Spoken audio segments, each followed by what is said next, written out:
Hi guys, मेरा नाम है साहिल खन्ना और आज की वीडियो शुरू करते हैं। सबसे पहली न्यूज़ है भावेश अग्रवाल की, जो कि ओला के सीईओ है। तो उन्होंने बोला है कि वो एआई स्टार्टअप बना रहे हैं जो कि इंडिया के ऊपर फोकस करने वाली है। और उन्होंने लोगों से भाई ऑप्शंस मांगे हैं कि भाई आप अपने आइडियाज दो और जो बेस्ट आइडिया सबमिट करेगा उसको S1X Pro स्कूटर गिफ्ट मिलेगा। तो ये बहुत ही अच्छी अपॉर्चुनिटी है। आप भरो अपने आइडियाज और बताओ कि कैसा है कैसा नहीं है। बाकी लपास जो टेक वाला जो चैनल है उसके ऊपर वीडियो कल आ जाएगी, शूट कर दिया हमने और कल मोस्ट प्रोबेबली आ जानी चाहिए। होप फॉर द बेस्ट, परसों भी आ सकती है पर हम कोशिश करेंगे कल आ पाए। और अच्छा है, मैंने उसमें वॉइस मॉडल ट्रेन करना आपको सिखाया है कि अपना खुद का वॉइस मॉडल कैसे बना सकते हो और थोड़ा सा मजे भी करें उसके अंदर। ठीक है, अब मतलब कोशिश करेंगे उसके ऊपर हम वापसी जान डाल पाए। अगली खबर एक फैक्ट की है जिसके हिसाब से जो अनसिक्योर्ड पर्सनल लोन है ना, वो 4x बढ़ता हुआ दिखाई दिया है। फाइनेंशियल ईयर 17 से 23 तक अगर देखा जाए 4 गुना ये अमाउंट बढ़ा है। अगर देखा जाए, देखो लोन लेना प्रॉब्लम नहीं है, अनसिक्योर्ड लोन लेना प्रॉब्लम है। अनसिक्योर्ड मतलब उसके पीछे कुछ भी गिरवी नहीं है। मैं बहुत सारे ऐसे लोगों को देख रहा हूँ आज के टाइम पे कि उनकी अर्निंग भी उस लेवल की नहीं है और वो उतना ज्यादा लोन लेके बैठे हैं। जैसे नॉर्मली 10% 11% पे आप किसी को लोन मिलता है, अनसिक्योर्ड 15-15 20-20% तक भी मिलता है, जो कि बहुत हैवी रेट हो जाता है अगर देखा जाए तो। बाकी लोन की जो इकोनॉमी है वो बढ़ती हुई दिखाई दे रही है और इसी को कैप्चर करना चाहता है फोन पे। तो वो लोन डिस्ट्रीब्यूशन सर्विस निकाल सकता है जनवरी से और उसके बाद में उनका प्लान है कि भाई वो क्रेडिट बेस्ड काम भी शुरू करेगा। यूपीआई की सबसे बड़ी ऐप है फोन पे और यूजर बेस तो बन गया है, रिवेन्यू भी बढ़ता हुआ दिखाई दे रहा है। अब वो चाह रहे हैं कि इसको मैं मोनेटाइज कर पाऊँ अच्छे लेवल के ऊपर। तो सबसे पहले जो डेटा पड़ा है उससे लोन देंगे, लोन से लर्निंग मिलेगी, बेस्ड ऑन दैट क्रेडिट का ऑप्शन लाएंगे। क्रेडिट मतलब क्रेडिट कार्ड वगैरह, बाय नाउ पे लेटर टाइप्स वाली चीजें। बाकी देखना है क्या कार्ड सिस्टम लेके आएंगे या फिर बाय नाउ पे लेटर वाला कोई डिजिटल प्रोडक्ट लेके आएंगे, ये देखने वाली बात होगी। अगर मैं एस्ट्रोटॉक की बात करके चलूं तो भाई उन्होंने 283 करोड़ का रेवेन्यू रिपोर्ट किया है, 8.5 करोड़ का प्रॉफिट उसके अंदर है। फाइनेंशियल ईयर 23 की यहाँ पे हम बात करके चल रहे हैं। प्रॉफिट अच्छा जा रहा है। अगर हम पिछले साल से कंपेयर करके चले तो उस टाइम पे इन्होंने 115 करोड़ का रेवेन्यू रिपोर्ट किया था, जो कि बढ़ गया है, ये अच्छी चीज है। अगर हम इनके प्रॉफिट की बात करके चले तो पहले 6 करोड़ का प्रॉफिट था, अब 8.5 करोड़ का प्रॉफिट है। रेवेन्यू बढ़ा है, प्रॉफिट उस लेवल पे नहीं बढ़ा है, पर फिर भी जो ये टाइम चल रहा है स्टार्टअप्स के अंदर जहाँ पे स्टार्टअप्स दबा दबा के लॉस करती है, ये कंपनी प्रॉफिट रिपोर्ट कर रही है। बाकी ये कैटेगरी मुझे लगता है बहुत अच्छी है। मतलब बुरा फील हो रहा है मुझे, जेन्युइनली बता रहा हूँ। मुझे खुशी होनी चाहिए पर मुझे बुरा फील हो रहा है। जो हमने साहिल खन्ना टॉक शो शुरू किया, मैं आपको स्टैट्स दिखा देता हूँ, जरा देख लो, आपको समझ में आ जाएगा। ये सिर्फ नवंबर के स्टैट्स है, ठीक है। हमने कुछ वीडियोस नहीं डाली है, रेवेन्यू भी अच्छा आ रहा है, लोग भी पसंद कर रहे हैं, लाइक रिटेंशन सारे केपीआईज अच्छे हैं। मतलब लोग पसंद कर रहे हैं, व्यूज आ रहे हैं। और जो लोग बोलते हैं कि भाई इसकी ऑडियंस बेकार होती है, ये जो देखते हैं ये तो गांव देहात के लोग देखते हैं, भाई आरपीएम बताता है। बीइंग अ डिजिटल मार्केटर मैं आपको बता देता हूँ क्या सीन होता है। अगर आपके ऊपर लोग ऐड चला रहे हैं मतलब आपकी वैल्यू है, और आपके लिए लोग लड़ रहे हैं ऐड चलाने के लिए मतलब आपकी वैल्यू बहुत ज्यादा है। तो जितना ज्यादा आरपीएम होगा उतना ज्यादा लोग लड़ रहे हैं किसी के लिए। तो अगर मैं बात करके चलूं, उस चैनल का भी RPM is very high market standard से। मेरा आइडिया था कि वहां पे व्यूज आएंगे, आरपीएम नहीं आएगा, पर वहां पे पैसा भी बहुत अच्छा मिल रहा है। और मुझे खुशी होनी चाहिए यार, एक दिन के अंदर हमने 1 लाख व्यूज छू लिए। इंटेलेक्चुअल इंडीज में 6-7 साल हो गए मेहनत करते हुए, आज तक नहीं हुआ ऐसा। इस चैनल के ऊपर इतना सारा कंटेंट डाला, आज तक नहीं हुआ ऐसा। और मैं मतलब बुरा लग रहा है मेरे को, मजाक नहीं कर रहा मैं। मतलब मैं कल अपनी वाइफ से बात कर रहा था कि मैंने कहता कि इंटेलेक्चुअल इंडीज मैंने दिल लगा जान लगा के वो चीजें डिलीवर कर दी ना, जो मैं शायद फ्री में नहीं कभी करना चाहता था। मैंने ऐसी ऐसी चीजें अनवील कर दी जिससे मैंने कई लोगों के साथ दुश्मनी पाल लिया। अगर स्टार्टअप बबल वाली सीरीज की बात करके चले, बहुत नुकसान हुआ उससे मुझे रिलेशनशिप पॉइंट ऑफ व्यू में। स्टार्टअप कम्युनिटी के अंदर बात करके चलूँ, मैंने डाल दिया, मैंने कहा ठीक है, लोगों को भला होना चाहिए, लोगों को समझ आनी चाहिए चीजें। मैं रेवेन्यू की टर्म्स की बात ही नहीं कर रहा, ठीक है। रेवेन्यू अगेन मेरे लिए बहुत सेकेंडरी चीज थी। मेरे लिए व्यूज मैटर करते थे, इंपैक्ट मैटर करता था।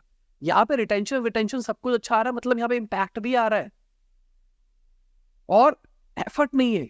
उस चैनल के ऊपर मैं एफर्ट नहीं डाल रहा हूँ, टीम सब कुछ करती है, लोग अप्रोच करते हैं, हम शूट करते हैं, मैं निकल जाता हूँ, वीडियो एडिट होकर डल जाती है, ठीक है। हाँ, मैं इसकी पैकेजिंग पे थोड़ा सा मैं ध्यान दे रहा हूँ, थंबनेल बैक कैसे बनाने, सब कुछ कैसे बनाने, एक फाइनल रिव्यू भी मार रहा हूँ। पर इन वीडियोस के लिए ज्यादा लपास वॉइस में सबसे कम एफर्ट है मेरे हिसाब से। पर इंटेलेक्चुअल इंडीज में एक्सट्रीम एफर्ट करता हूँ मैं। अब साहिल खन्ना बन चुका है by the way intellectual Indies, क्योंकि मेरे को ऐसा लगता है इंटेलेक्चुअल इंडीज नाम सही नहीं था। साहिल खन्ना इज मोर रिकॉलेबल, बहुत आसानी से याद हो सकता है, तो इसलिए साहिल खन्ना कर दिया, पर बुरा लगता है। समझने वाले शायद समझ रहे हो, कई लोगों को लग रहा होगा भाई ये वो है। और जो पुराने हैं, जो लोग कहते हैं भाई व्यूज के चक्कर में रोता रहता, वहाँ व्यूज आ रहे हैं, मैं फिर भी रो रहा हूँ, ठीक है, मेरे को फिर भी बुरा लग रहा है। ठीक है, चलो आगे बढ़ते हैं। अगली खबर प्रैक्टो की है। तो प्रैक्टो लॉस मेकिंग कंपनी है, फाइनेंशियल ईयर 23 के अंदर 1.69 रुपीज खर्च कर रहा है 1 रुपया कमाने के लिए, ठीक है, लॉस मेकिंग। देखा जाए तो मुझे लगता था ये कंपनी अच्छा कर रही है, बहुत अच्छा कर रही है अपनी कैटेगरी के अंदर। अगर हम वैल्यूएशन टर्म्स की बात करके चले, 600 से $650 मिलियन की इनकी वैल्यूएशन थी। लास्ट राउंड उन्होंने $55 मिलियन का किया था, सीरीज डी राउंड। टोटल ये $179 मिलियन रेज भी कर चुके हैं। बाकी इनका रेवेन्यू घटता हुआ दिखाई दे रहा है, कंपनी भी लॉस में। अगर मैं भारत पे की बात करके चलूं तो एबिटा लेवल पे पॉजिटिव आ गया है अक्टूबर के अंदर। अगर हम एनुअलाइज रेवेन्यू की बात करके चले तो 1500 करोड़ से ऊपर चला गया है। और इसका बहुत बड़ा रीजन कहा जा रहा है जो उन्होंने एंड्रॉइड पीओएस मशीन निकाली है, उसके चक्कर में, उसके साथ में इन्होंने पोस्ट पे भी लिंक कर दिया, सब कुछ अपने प्रोडक्ट्स को लिंक कर दिया और वहां से बिजनेस बना पा रहे हैं। पता नहीं क्या सीन है। बाकी मैं अगर अश्नीर ग्रोवर की बात करके चलूं तो हाई कोर्ट ने उनके ऊपर 2 लाख रुपए का फाइन लगाया है, क्योंकि उन्होंने भारत पे का सेंसिटिव डेटा ट्विटर के ऊपर लीक कर दिया था। चीज सही नहीं थी, उनके लॉयर ने सॉरी भी बोला, पर 2 लाख रुपए में उनको कोई फर्क नहीं पड़ता, ठीक है, पीआर हो गई है। अगली खबर बीएसएनएल की है। तो उन्होंने 1482 करोड़ का नेट लॉस रिपोर्ट किया है। Q2 के रिजल्ट की बात करके चल रहे हैं, हेल्दी नहीं है। वोडाफोन आइडिया का भी बैंड बजा पड़ा है, इनका भी बैंड बजा पड़ा है। 2 ही प्लेयर पैसा कमा रहे हैं, एयरटेल और जियो, बाकी सब बर्बाद। अगर मैं रेडिट की बात करके चलूं तो भाई उन्होंने अपने आईपीओ के लिए फाइल कर दिया है। कहा जा रहा है $15 बिलियन की वैल्यूएशन के ऊपर वो अपना आईपीओ निकाल सकते हैं। दिसंबर 2021 के अंदर भी उन्होंने आईपीओ का प्लान किया था, ड्राफ्ट पेपर सबमिट किया था, उसके बाद में बैकआउट कर गए थे। उसके बाद में उन्होंने $410 मिलियन रेज भी किया था $10 बिलियन की वैल्यूएशन के ऊपर। और अब कहा जा रहा है 15 बिलियन का आईपीओ आ सकता है, मॉर्गन स्टैनली और गोल्डमैन सैक्स के अंदर रहेंगे, अगर हम लिस्टिंग के प्रोवाइडर्स की बात करके चलते हैं। तो अगली खबर, नीरज चोपड़ा ने इन्वेस्ट कर दिया है स्टेज के अंदर, जो शार्क टैंक पे भी आया था। और मेरे को ऐसा लगता है बुरा, मतलब मेरे हिसाब से स्टेज को कहा जा रहा है शार्क टैंक बेस्ड स्टार्टअप, बाकी स्टेज शार्क टैंक पे आने से पहले भी पॉपुलर था, अपनी कैटेगरी के अंदर अच्छा काम करा। 100 करोड़ की वैल्यूएशन थी जब वो शार्क टैंक पे आए थे। अगली खबर फॉक्सकॉन की है। वो इंडिया के अंदर $1.6 बिलियन और इन्वेस्ट करने का प्लान कर रहे हैं आने वाले टाइम के अंदर। अगर हम टाटा ग्रुप की बात करके चले तो वो भी अपने आप को एक्सपेंड करने का प्लान कर रहे हैं। तमिलनाडु की जिनकी फैक्ट्री है उसको एक्सपेंड करेगी, और कहा जा रहा है 28,000 से ज्यादा एम्प्लॉयमेंट जनरेट हो सकती है और एक्स्ट्रा। अगर हम अश्विनी वैष्णव जी की बात करके चले, उन्होंने बोला 99% जो मोबाइल फोन्स है ना जो इंडिया के अंदर यूज हो रहे हैं वो लोकली मेड है। अगर हम ऑपोजिशन की बात करके चले तो उन्होंने बोला था कि हम सारा का सारा इंपोर्टेड फोन ले रहे हैं, ये कर रहे हैं, वो कर रहे हैं। बाकी डेटा मेरे लिए पर्सनल लेवल पे शॉकिंग था। अब मेड इन इंडिया की बात हो रही है, मेक इन इंडिया की बात हो रही है, क्योंकि बहुत सारी चीजें तो इंडिया में असेंबल ही हो रही है ना, पर असेंबल भी हो रही है, फिर भी 99% बहुत बड़ा नंबर मेरे हिसाब से। बाकी अगर हमारी गवर्नमेंट की सब्सिडीज की बात करके चले तो 50,000 करोड़ से ज्यादा की सब्सिडीज देने वाली है फाइनेंशियल ईयर 24 के बजट के अंदर। ये नंबर बहुत बड़ा है। पहले मुझे लगा, जब मैंने हेडिंग पढ़ी थी तो मुझे लगा था ये सब्सिडीज इंक्लूड जो मेक इन इंडिया इनिशिएटिव हो रहा है उसके अंदर वाले सीन, मतलब जो प्रोडक्ट लाइक इंसेंटिव स्कीम है कि इंडिया के अंदर आईफोन बनाओ डिस्काउंट ले जाओ, टेस्ला बनाओ डिस्काउंट ले जाओ। नहीं, ब्रेकेज की बात करके चले तो तकरीबन 25,000 करोड़ रुपया फर्टिलाइजर सब्सिडी के लिए अलॉट करा जाएगा, 15,000 करोड़ रुपया फूड के लिए और 10,000 करोड़ रुपया कुकिंग गैस के लिए।